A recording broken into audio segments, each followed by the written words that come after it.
Hi Kevin, it's Richard Roy 2, and I am trying to record a message to you on video without getting too fucking emotional, because I watched your video, response to Canadian Atheist, several times, and it always gets me.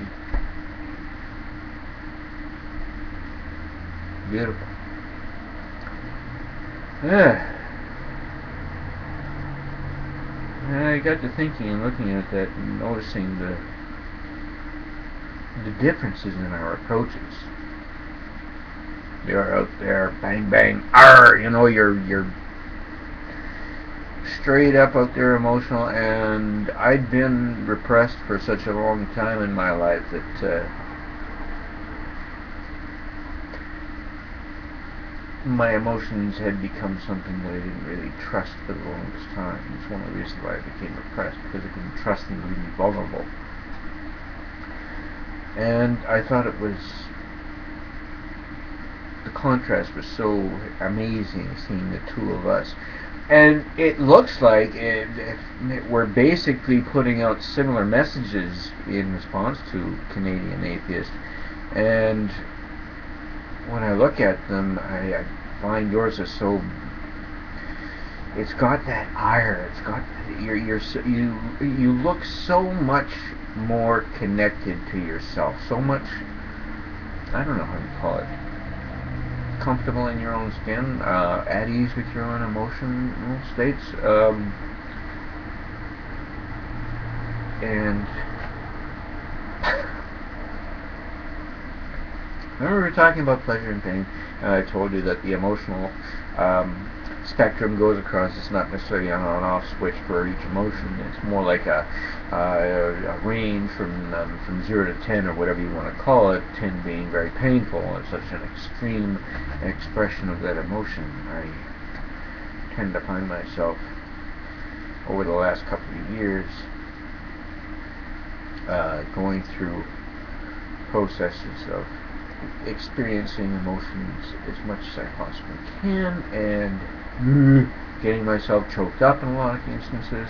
Of course, there's the element that I found that opening up this can of worms, as it might be called proverbially, it also connects you not only, if you connect to your emotions also connect you to a lot of memories.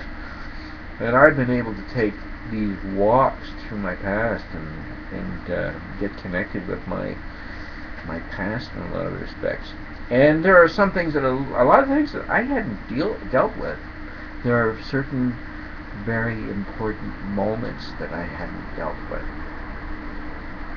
that I've had to deal with over the last couple of years. One of them in particular is a grieving process for the loss of connections, in particular the one with my ex-wife. But I found it fascinating that someone could be as comfortable as I see you behaving there, and being able to bring forth these so well developed and connected thoughts. And I enjoyed it so much, and I look at your predicament and situation. And I know there's not supposed to be an entitlement to anybody, but sometimes there's a projection of entitlement. When you see somebody and you think,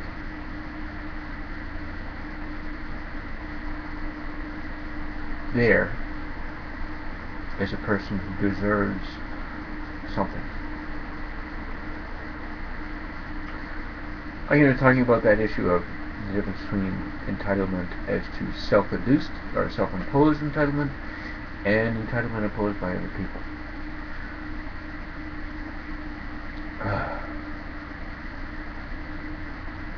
I might just be a little bit on the emotional side right now. But I did want to say thanks. I really enjoyed that video.